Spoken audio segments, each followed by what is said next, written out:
Dear Admin, hindi ko alam kung tama ba na ipadala ko ang kwento kong ito. Matagal ko na kasi itong kinikimkim. At sa totoo lang, hanggang ngayon hindi ko pa rin alam kung sino ba talaga ang dapat kong sisihin sa mga nangyari sa buhay ko. Minsan iniisip ko sarili ko. Minsan iniisip ko yung mga naging desisyon ko.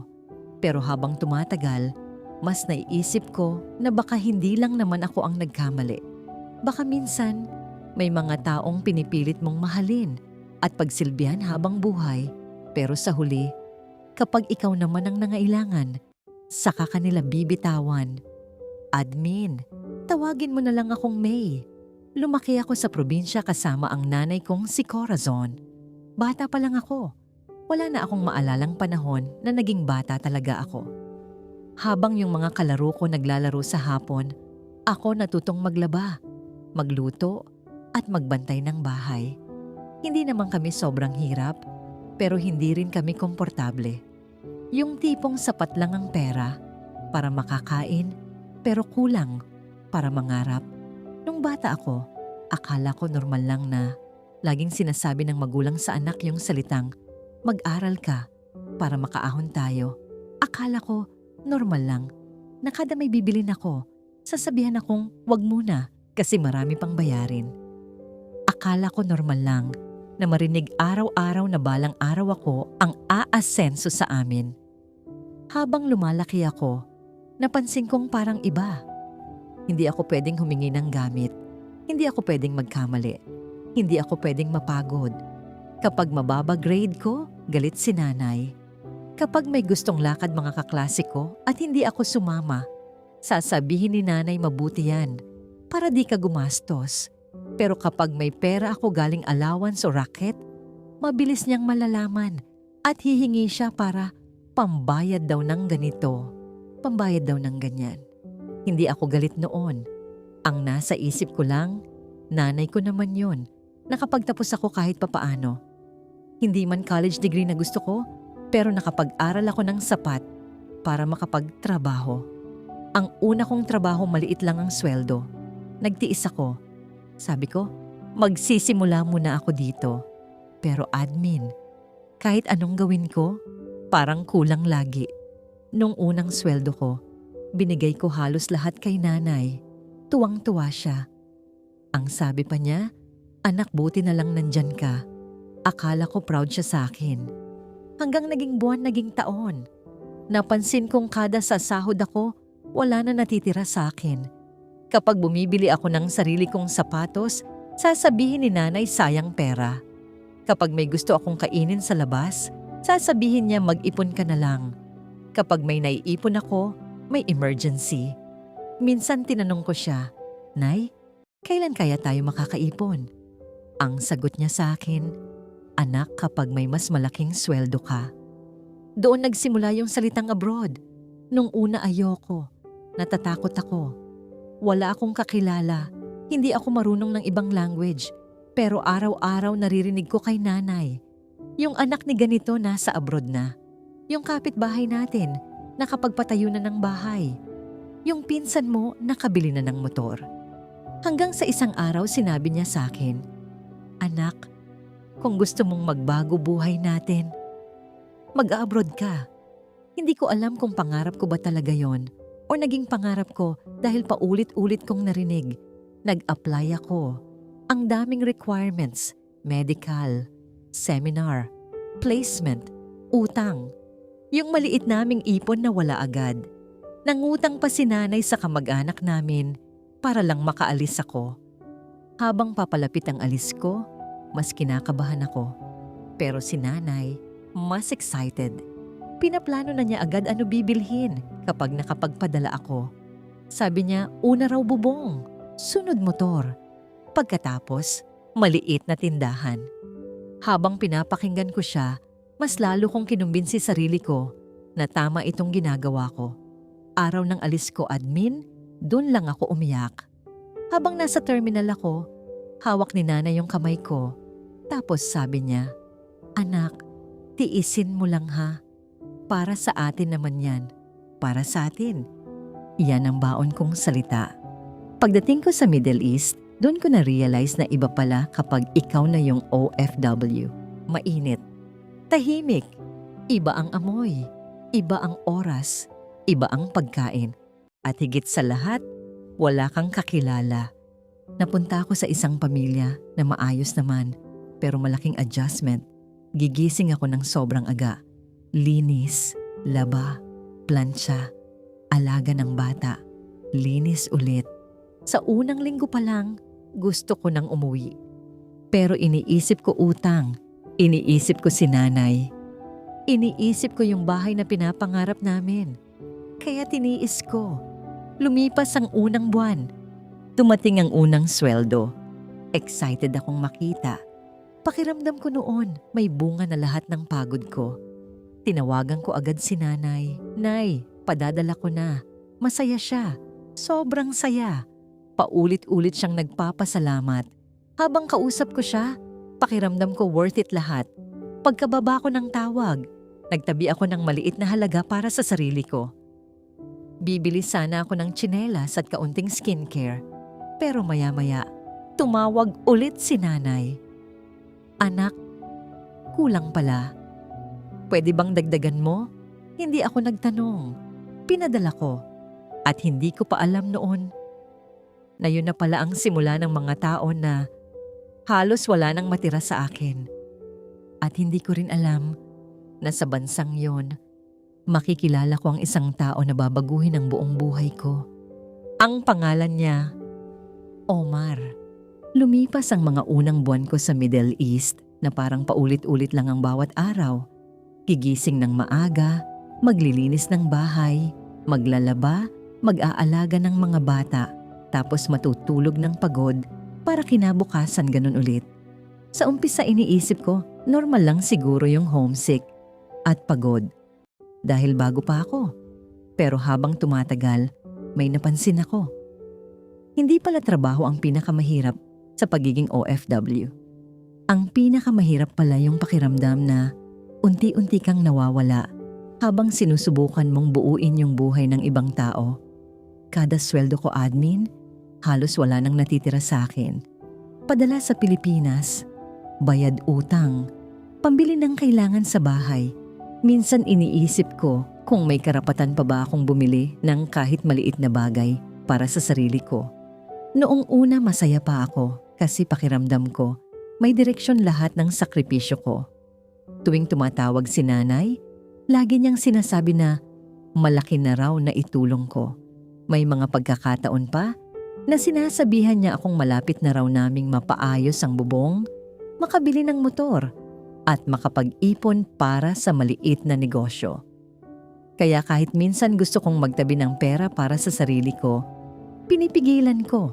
Sinasabi ko sa sarili ko na bata pa naman ako, makakapag-enjoy pa ako sa susunod. Pero yung pamilya ko, kailangan ako ngayon. Mabait naman yung employer ko. Hindi siya yung tipong naninigaw o nananakit. Mahigpit pero maayos. Pamilya sila na may malaking bahay at may sarili ring staff. Doon ko unang nakita si Omar. Hindi kami magkausap noon. Family driver siya ng amo ko. Siya yung naghahatid sa mga bata sa school, bumibili ng groceries, sumusundo sa mga bisita, at minsan tumutulong sa ibang kailangan sa bahay. Una ko siyang napansin kasi kakaiba siya sa ibang tao roon. Tahimik lang, hindi pala imik, hindi rin mahilig tumitig o makipagbiruan tulad ng ibang lalaki na minsan nakakasalubong ko sa labas. Isang araw habang naglalaba ako sa likod ng bahay, dumating siya para magbaba ng mga pinamili. Hindi ko napansin na may nabuhat pala akong sobrang bigat, kaya napabitaw ako at natumba yung isang basket. Nahiya ako kasi nagkalat yung mga laman. Lumapit siya, tapos walang sinabi. Tinulungan niya lang akong pulutin. Akala ko aalis na agad, pero bago siya sumakay ulit, tinanong niya ako sa mahinang English kung okay lang daw ba ako. Sabi ko oo. Tumango lang siya tapos umalis. Maliit na bagay lang yon, pero admin, ang tagal kong walang nakapansin kung pagod ba ako o hindi. Kaya kahit simpleng tanong lang yon, natandaan ko. Lumipas pa ang ilang linggo. Paminsan-minsan nagkakasalubong kami. Minsan kapag naghahatid siya ng groceries, nagtatanong siya kung taga saan ako. Minsan tinatanong niya kung ilang taon na akong nagtatrabaho. Minsan nagtuturo siya ng simpleng Arabic words, tapos tinatawanan niya ako kapag mali bigkas ko. Wala naman akong iniisip noon. Sa totoo lang, takot ako sa kahit anong pwedeng pagmulan ng problema. Kaya lagi akong may distansya. Pero dumating yung panahon na napapadalas yung pag-uusap namin. Kapag break ko at wala masyadong ginagawa, minsan naaabutan niya akong nakaupo lang sa likod ng bahay. Tatanungin niya kung kumain na ba ako. Minsan bibigyan niya ako ng tsaa. Minsan sasabihin niya pagod ka na, magpahinga ka kahit 5 minuto. Simpleng bagay pero admin. Matagal ko nang hindi naririnig yung may nag-aalala kung pagod ba ako. Isang gabi tumawag si nanay. Akala ko mangungumusta siya. Pero pag-answer ko, diretsyong sabi agad na kulang daw yung padala ko. May bagong utang daw. May kailangang bayaran. Sabi ko, wala na talaga akong natira. Tahimik siya ng ilang segundo, tapos sinabi niya, "Anak, kung gusto mo umasenso tayo, magtiis ka muna." Pagkababa ng tawag, doon ako umiyak. Hindi dahil sa pera. Umiyak ako kasi parang naalala ko na wala pala talagang nagtatanong kung kumusta ako. Kinabukasan, nakita ako ni Omar sa likod habang namumugto mata ko. Hindi niya ako pinilit magsalita. Umupo lang siya sa kabilang upuan at sinabi niya sa mabagal na English na minsan daw, kahit nagtatrabaho tayo para sa pamilya, kailangan may matira rin para sa sarili natin. Hindi ko alam bakit, pero tumama yung sinabi niya. Doon ko unang naramdaman na baka matagal na pala akong pagod. At doon ko rin unang naramdaman yung delikadong bagay para sa isang OFW. Yung masanay na may taong nakikinig. Hindi ko pa alam noon na yung simpleng mga pag-uusap na yon ang magiging simula ng pinakamalaking pagbabago sa buhay ko. Hindi ko masasabi kung kailan eksaktong nagsimula yung pagiging malapit namin ni Omar dahil wala namang isang araw na bigla na lang nangyari lahat. Para siyang unti-unting paglapit ng taong hindi mo namamalayan na hinihintay mo pala. Habang tumatagal, mas nagiging normal yung simpleng pag-uusap namin. Hindi araw-araw, hindi rin matagal. Minsan ilang minuto lang kapag may hinahatid siyang gamit. Minsan, simpleng kamusta lang habang nagdidilig ako sa likod. Pero admin, para sa taong ilang buwan ng puro trabaho, utang at responsibilidad ang iniisip, sapat na pala yung may nagtatanong kung kumain ka na ba. Dumating yung panahon na mas nakilala ko si Omar. Hindi pala siya mayaman. Trabahador lang din. Ilang taon na siyang driver ng pamilya ng amo ko. May mga kapatid siyang tinutulungan at matagal na rin siyang nagtatrabaho para makaipon. Doon ko na-realize na pareho pala kami. Magkaiba lang ng bansa, pero pareho kaming may mga taong inuuna kaysa sarili namin. Siguro kaya naging madali para sa akin na makausap siya dahil hindi niya ako tinatrato na parang katulong o dayuhan. Kapag kausap niya ako, pakiramdam ko normal akong tao. Isang gabi, birthday ko. Hindi ko sinabi kahit kanino. Hindi rin naman ako umaasa na may makakaalala. Sanay na akong ordinaryong araw lang ang birthday. Nagtrabaho ako buong araw. Tapos nung gabi, naupo ako saglit sa likod ng bahay para tumawag sa Pilipinas. Hindi sumagot si nanay. Maya-maya, nag-message lang na busy raw at tatawag na lang sa susunod. Hindi ko alam bakit sobrang lungkot ko nung gabing yon. Hindi dahil nakalimutan niya. Siguro dahil umasa akong kahit isang araw sa isang taon, may magtatanong kung okay ba ako. Habang nakaupo ako, dumating si Omar. May dala siyang maliit na paper cup na may tsaa. Hindi ko alam paano niya nalaman, pero sinabi niya sa simpleng English na, "Happy birthday." Nagulat ako. Tinanong ko paano niya nalaman. Sabi niya narinig daw niya yung usapan ng mga bata sa bahay. Tapos ngumiti lang siya at sinabing hindi daw dapat malungkot ang may birthday. Admin, alam kong mali na siguro para sa iba. Pero doon ako unang naiyak sa harap ng ibang tao habang nasa abroad. Hindi naging mabilis yung mga sumunod. Walang ligawan, walang malalaking eksena. Pero habang tumatagal, mas dumadalas yung paghihintay ko na dumating siya sa bahay. Mas napapadalas yung pagtingin ko kung may sasakyan na papasok sa gate. Hanggang isang araw, tinanong niya ako kung pwede ba kaming mag-usap nang mas matagal kapag day off ko. Natakot ako. Alam ko ang mga kwento ng OFW. Alam ko ang mga panganib. Kaya ilang beses akong umiwas. Pero admin, mahirap pala umiwas kapag matagal ka nang walang nararamdamang may nagmamalasakit sa'yo. Hindi ko alam kung kailan ako naging kampante. Ang alam ko lang, dumating yung panahon na nagtiwala ako. Akala ko, kontrolado ko lahat. Akala ko, sapat na yung pagiging maingat. Hanggang sa isang buwan napansin kong iba pakiramdam ko. Madalas akong nahihilo. Mabilis akong mapagod. Minsan nasusuka ako kahit wala namang dahilan. Nung una inisip ko pagod lang. Stress. Kulang sa tulog. Pero lumipas ang ilang linggo at hindi nawawala. Isang araw habang naglilinis ako ng hagdan, bigla akong nahilo at napaupo.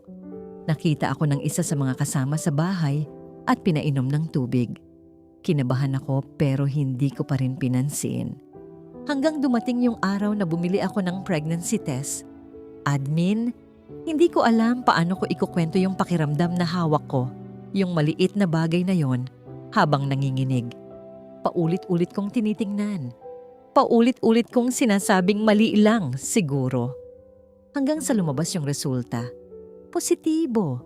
Buntis ako. Parang huminto yung paligid. Hindi ako umiyak agad. Hindi rin ako sumigaw. Umupo lang ako sa sahig at hindi ko alam anong susunod kong gagawin. Ang unang pumasok sa isip ko, hindi yung tatay. Hindi yung trabaho. Hindi yung sarili ko. Ang una kong naisip, paano ko sasabihin kay nanay? At ang pangalawang tanong, paano ko sasabihin kay Omar? Hindi ko alam kung ilang minuto akong nakaupo sa sahig hawak yung test. Pakiramdam ko may bumagsak na mabigat sa dibdib ko pero wala akong lakas para gumalaw. Paulit-ulit kong tinitingnan yung resulta na parang may magbabago kapag mas matagal ko siyang titigan. Pero hindi nagbago. Positibo. Buntis ako. Sa sobrang dami ng pwedeng isipin, ang unang pumasok sa utak ko hindi kung paano ko aalagaan yung bata o kung anong magiging pangalan niya. Ang una kong naisip kung paano ko itatago. Natakot ako. Natakot akong mawalan ng trabaho. Natakot akong mapauwi. Natakot akong husgahan. Pero higit sa lahat, natakot akong marinig yung sasabihin ni nanay. Alam ko kasi yung klase ng pagpapalaki niya sa akin. Kahit simpleng pagkakamali noon, pakiramdam ko napakalaki na. Paano pa kaya ito? Ilang araw kong hindi sinabi kahit kanino. Pinilit kong maging normal. Gumigising ako ng maaga. Nagtatrabaho, kumakain ng normal at nagpapanggap na wala akong iniisip. Pero habang tumatagal, mas lalong bumibigat. Hindi ko na ma-enjoy yung simpleng usapan namin ni Omar dahil habang nakatingin siya sa akin, pakiramdam ko may malaking bagay akong tinatago.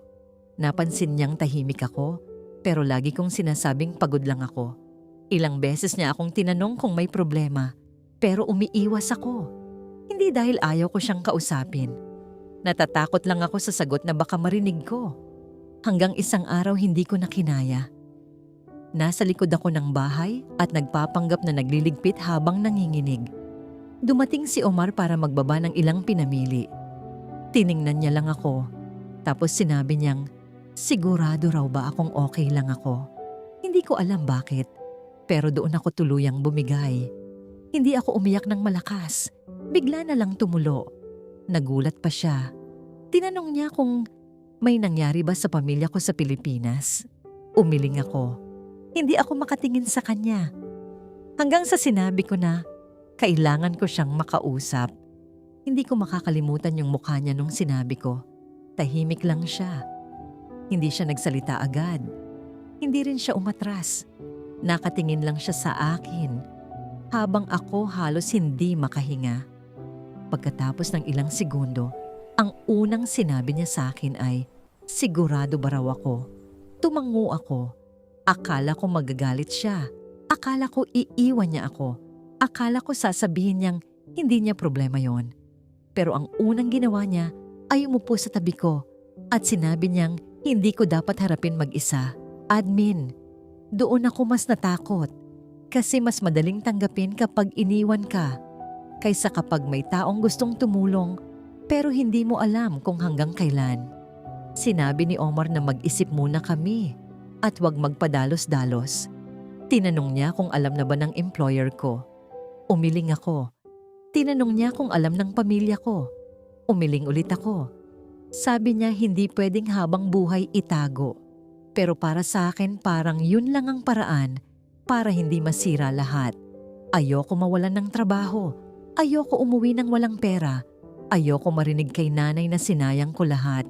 Lumipas ang mga linggo at mas lalo akong nahirapan magtago. Lumalaki yung pagod ko. Mas madalas akong mahilo. Minsan hindi ako makakain. Minsan sumusuka ako pero pinipilit kong itago. Gumagawa ako ng dahilan para hindi mapansin. Pero habang tumatagal, pakiramdam ko na uubos na rin si Omar. Hindi dahil ayaw niya. Nakikita ko lang na nag-aalala na rin siya at natatakot sa pwedeng mangyari. Isang gabi tumawag si nanay. Masaya ang boses niya. Sabi niya may nakita na raw siyang pwedeng hulugan na motor kapag nadagdagan ko pa padala ko sa susunod na buwan. Tapos sinabi niya na kailangan ko raw magtagal doon para sulit ang pag-aalis ko. Habang nagsasalita siya, hindi ako makasagot. Hindi niya napansin. Dire-diretso lang siya sa mga plano niya. Pagkababa ng tawag, napahawak ako sa tiyan ko at doon ko unang naisip, hindi na pala ako mag-isa. At sa unang pagkakataon, simula noong dumating ako sa bansang yon, natakot akong hindi para sa sarili ko. Hindi ko alam noon na ilang linggo na lang ang natitira bago tuluyang mabunyag ang lahat at magbago ang buong buhay ko. Habang tumatagal, mas lalo kong nararamdaman na hindi na pwedeng itago yung sitwasyon ko. Nasa Kuwait ako, pero pakiramdam ko araw-araw akong naglalakad sa manipis na yelo. Bawat umaga paggising ko, ang una kong ginagawa ay tingnan kung halata na ba. Bawat kilos ko, iniisip ko kung may makakapansin. Kahit simpleng pagkahilo, kinakabahan ako. Kapag may tumatawag sa pangalan ko, pakiramdam ko nahuli na ako. Kahit si Omar, hindi na rin mapakali. Ilang beses niya akong sinabihan na kailangan na naming magdesisyon, pero lagi kong sinasabi na konting panahon pa. Hindi dahil matapang ako, kundi dahil hindi ko alam paano haharapin yung realidad na pwede akong mawalan ng trabaho at umuwi ng wala. Hanggang dumating yung araw na hindi ko na kinaya. Mainit yung araw na yun sa Kuwait. Naglilinis ako sa ikalawang palapag nang bigla akong nahilo. Akala ko lilipas lang, pero nanlamig buong katawan ko. Umupo muna ako, pero habang lumilipas yung minuto, mas lalo akong nahirapang huminga. Hindi ko alam kung gaano katagal akong nakaupo doon, pero ang huli kong natatandaan, may tumatawag sa pangalan ko. Pagdilat ko, nasa kwarto na ako at nandun yung employer ko. Hindi galit yung mukha niya. Mas nag-aalala pa siya. Tinanong niya kung may gusto ba akong sabihin. Hindi ako makasagot. Hindi ko na napigilan. Umiyak na lang ako. Admin, yun yung araw na akala ko tapos na lahat. Inamin kong buntis ako. Tahimik lang siya habang nagsasalita ako. Akala ko, tatawag na siya ng agency. Akala ko, ipapauwi ako agad. Akala ko, sisigawan niya ako. Pero ang sinabi lang niya sa akin ay, bakit hindi ko raw sinabi ng mas maaga? Hindi ko alam isasagot. Siguro dahil sanay akong isipin na kapag nagkamali ako, tapos na lahat. Dinala niya ako sa klinik ng kaibigan niya. Doon ako mas natakot kasi unang beses kong marinig na hindi na pala biro yung lagay ko. Kailangan daw akong bantayan dahil sobrang pagod at stress. Ilang araw akong halos hindi makatulog. Hindi ko pa rin matawagan si nanay. Hindi ko masabi. Si Omar lang ang nakakausap ko at kahit siya halatang natatakot na rin. Tapos dumating yung gabi na hindi ko inaasahan. Nagsimula yung pananakit. Noong una akala ko normal lang pero habang lumalakas, nagsimula na akong manginig. Nagkagulo sa klinik. Ang daming tao. Ang daming salitang hindi ko maintindihan. Ang natatandaan ko lang, paulit-ulit kong hawak tiyan ko at umiiyak habang iniisip kung ligtas ba yung bata. Hindi ko alam gaano katagal. Pagmulat ko, tahimik. Tapos may nagsabi sa akin na may anak na ako. Hindi ko maipaliwanag yung pakiramdam. Hindi saya agad. Hindi rin lungkot. Parang biglang naging totoo lahat. Tinanong ko agad kung okay ba siya. Sinabi nilang premature pero stable. Dinala nila ako para makita siya. Admin, nung una ko siyang makita, sobrang liit niya. Hindi ko mapigilan umiyak.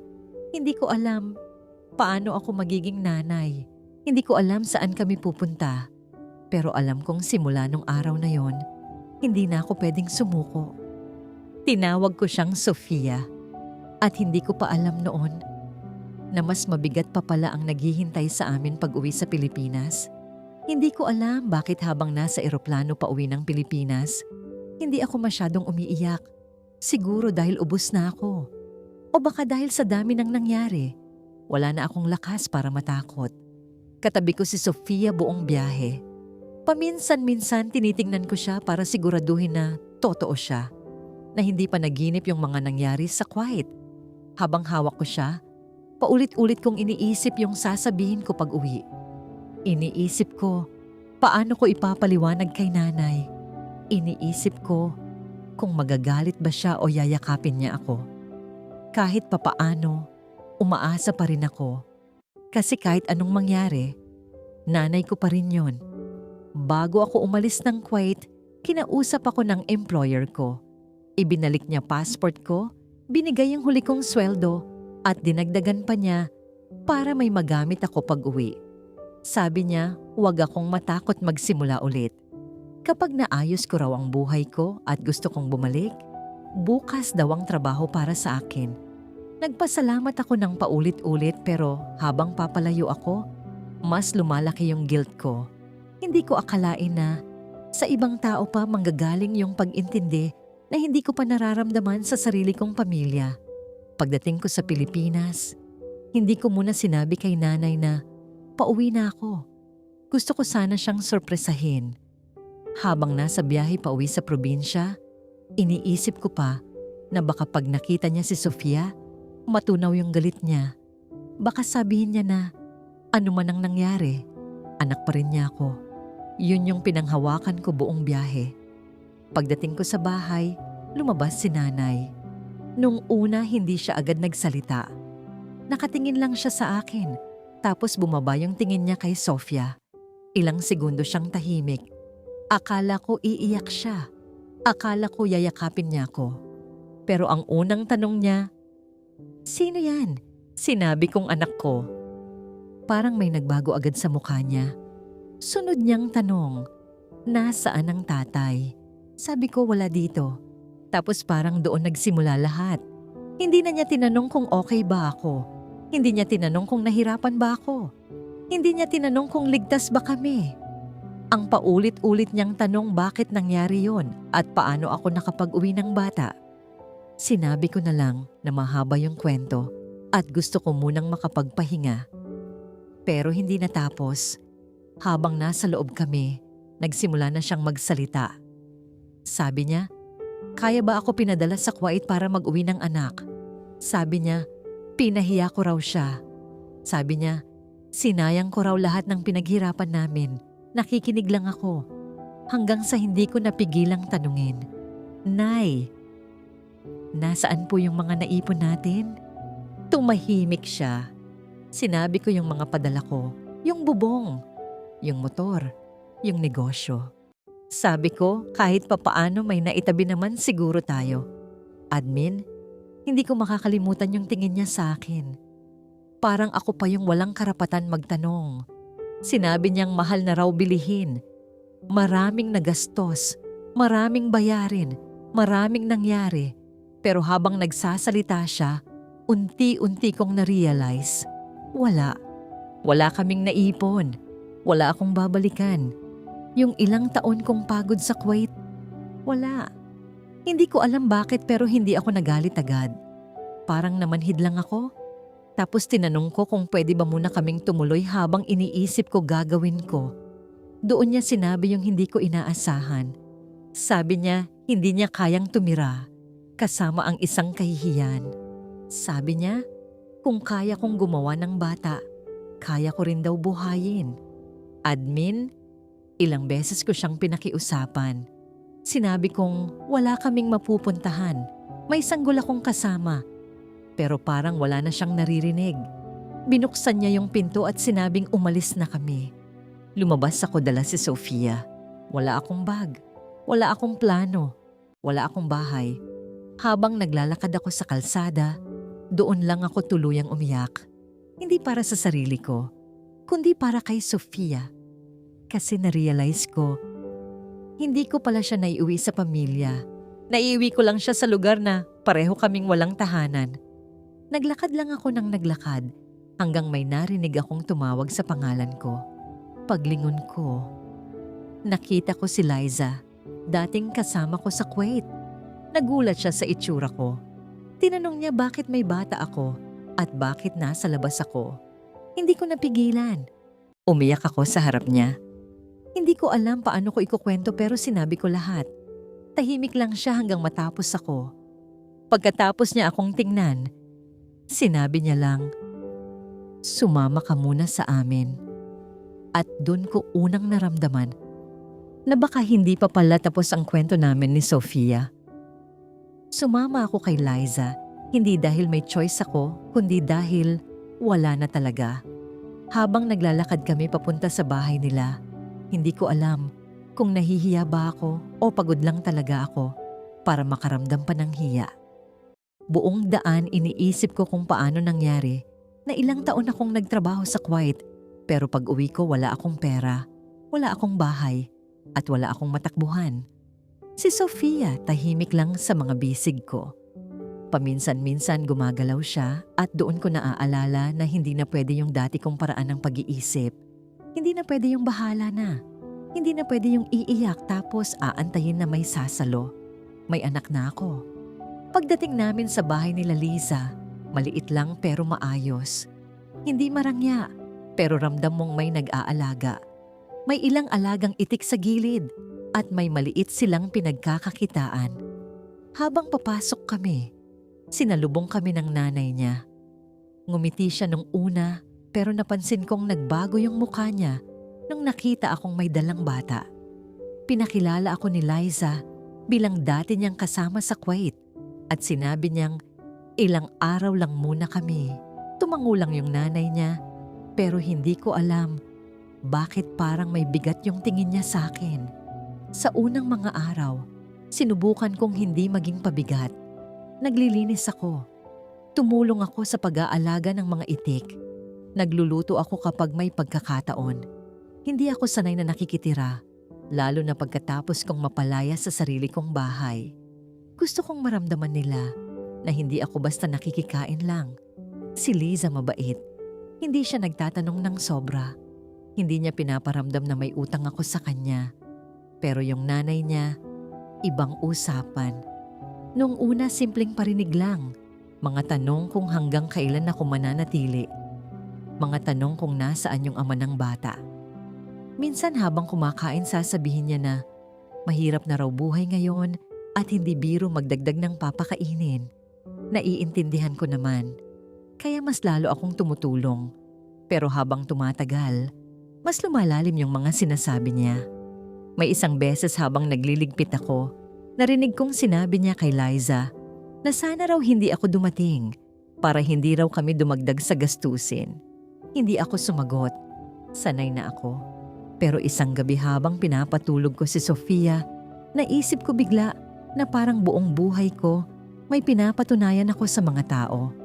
Sa nanay ko kailangan kong patunayan na sulit akong pag-aralin. Sa trabaho kailangan kong patunayan na karapat-dapat akong manatili. Tapos ngayon, kailangan ko na namang patunayan na hindi ako pabigat. Kinabukasan kinausap ko si Liza. Sinabi kong maghahanap na ako ng trabaho. Ayoko na maging responsibilidad ng iba. Sabi niya magpahinga muna ako, pero tumanggi ako. Pakiramdam ko kapag tumigil ako, lulubog ulit ako. Habang naghahanap ako ng paraan para kumita, may isang bagay na hindi ko inaasahan. Isang hapon may dumating na hindi taga doon. May nagtatanong daw sa barangay tungkol sa akin. Noong una hindi ko pinansin. Sino ba naman ang hahanap sa akin? Wala naman akong kaibigan doon. Hanggang sa sinabi ng kapitbahay yung pangalan, Omar. Tumigil ako. Akala ko mali lang narinig ko. Akala ko pagod lang ako. Pero paulit-ulit kong narinig. May lalaking galing Kuwait at hinahanap ako. Hindi ko alam anong mararamdaman ko. Galit ba? Takot? O masaktan ulit? Kasi sa isip ko hanggang ngayon. Ang alam ko iniwan niya ako. Hindi ko alam noon na hindi pala yun ang buong katotohanan. At yung sagot na matagal kong iniiwasan, papunta na sa harap ko. Hindi ko alam kung gaano katagal akong nakatayo pagkatapos marinig yung pangalan ni Omar. Pakiramdam ko bumalik lahat ng pilit kong nilibing simula nung nasa Kuwait pa ako. Yung takot, yung galit, yung mga tanong na hindi ko nasagot. Habang tumatagal kasi, pinilit kong paniwalaan na iniwan niya ako. Mas madali kasing isipin na wala siyang pakialam kaysa tanggapin na baka may dahilan na hindi ko alam. Hindi ako lumabas agad. Si Liza pa ang unang tumingin. Bumalik siya at sinabi niyang may lalaki nga sa labas at may kasama pang translator. Bigla akong kinabahan. Hindi ko alam kung haharap ba ako o hindi.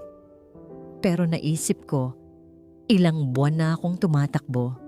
Siguro panahon na para matapos. Paglabas ko, ilang segundo kaming nagkatinginan. Mas payat siya. Mukha rin siyang pagod. Hindi siya agad lumapit. Parang hindi rin siya sigurado. Tapos ang una niyang sinabi, akala ko hindi ka nabuhay. Hindi ko agad naintindihan. Sa tulong ng translator, doon ko nalaman. Pagkatapos kong manganak, ilang beses pala siyang bumalik sa klinik. Hinanap niya ako sa employer, pero hindi raw siya pinapasok agad. Pag nalaman daw kasi ng ibang tao ang nangyari, pwedeng mas lumaki yung problema. Nung nalaman niyang pinauwi na ako sa Pilipinas, sinubukan niyang hanapin yung address ko pero kulang ang impormasyon niya. Kaya nung nakaipon siya at nakakuha ng pagkakataon, pumunta siya ng Pilipinas para hanapin ako. Tahimik lang akong nakikinig. Tapos tinanong ko siya, bakit? Bakit ka pa naghahanap? Admin, hindi ko makakalimutan sagot niya. Sabi niya hindi raw niya kayang isipin na may anak siyang lumalaki na iniisip na iniwan sila ng tatay nila. Hindi niya sinabing mahal niya ako. Hindi niya sinabing babawi siya. Ang sabi niya lang, gusto kong maging responsable. At ewan ko, pero mas tumama sa akin yun.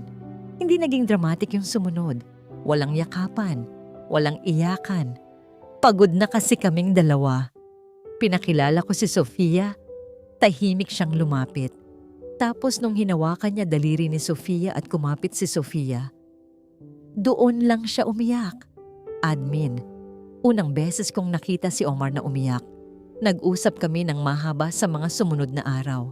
Hindi naging madali. Marami akong tanong. Marami rin siyang hindi alam. Hindi rin ibig sabihin na dahil bumalik siya, naging okay agad lahat. Pero may isang bagay akong na-realize. Buong buhay ko kasi, lagi kong iniisip na kailangan may sumalo sa akin. Una si nanay, tapos trabaho, tapos ibang tao. Pero nung dumating si Sofia, doon ko na-realize na kaya ko pala. Hindi ako mahina, hindi ako failure, hindi ako kahihiyan. Isa lang akong taong nagkamali at sinubukang bumangon. Hindi ako bumalik sa bahay ni nanay. Hindi rin ako humingi ng tawad para sa buhay na pinili kong buuin. Unti-unti akong nagtrabaho ulit. Tinulungan ako ni Liza sa maliit nilang negosyo. Si Omar, bumalik muna sa Kuwait pero hindi nawala ang komunikasyon namin. Hindi ko alam ano kami sa future at hindi ko pinilit sagutin. Pero isang bagay ang sigurado. Hindi na ako yung May na umalis noon. Kasi nung umalis ako papuntang Kuwait, anak ako na gustong iligtas ang pamilya. Pero noong bumalik ako, nanay na ako na gustong iligtas ang anak niya. At doon ko naintindihan na minsan hindi pala sukatan ng pamilya ang dugo. Minsan, ang totoong pamilya, yung mga taong piniling manatili kahit may dahilan silang umalis. Maraming salamat admin sa pagbasa ng kwento ko. Kung meron mang OFW na makakabasa nito, sana maalala nila na hindi sukatan ng halaga mo ang laki ng padala mo.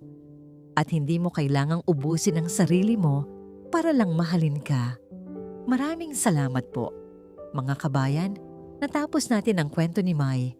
Isang OFW na umalis ng Pilipinas na punong-puno ng pangarap at bumalik na may dalang mas mabigat pa sa maleta.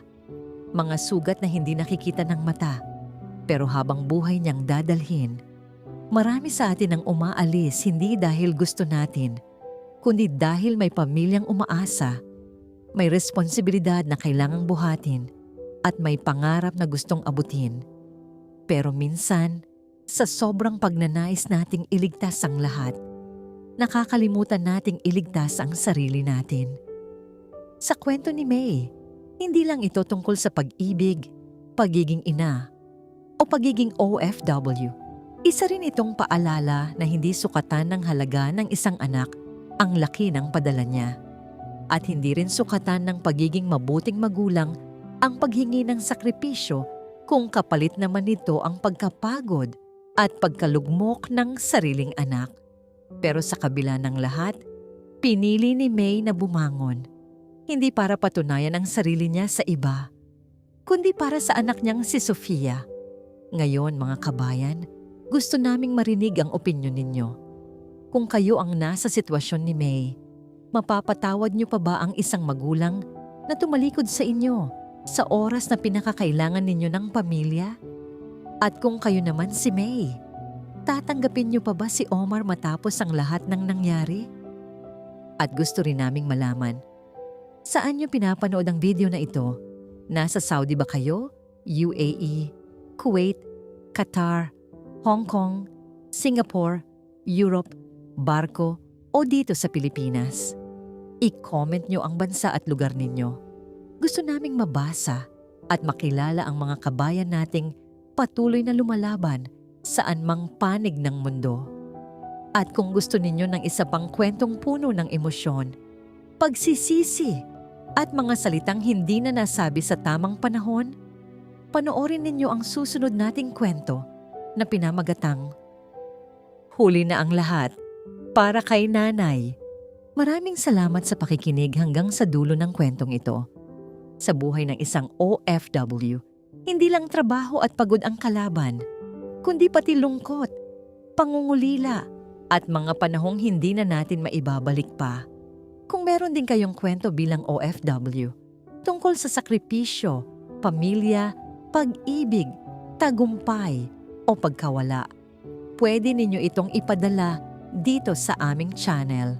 Maaring ang kwento ninyo na ang susunod naming maibahagi. Ingat palagi mga kabayan, saan mang panig kayo ng mundo.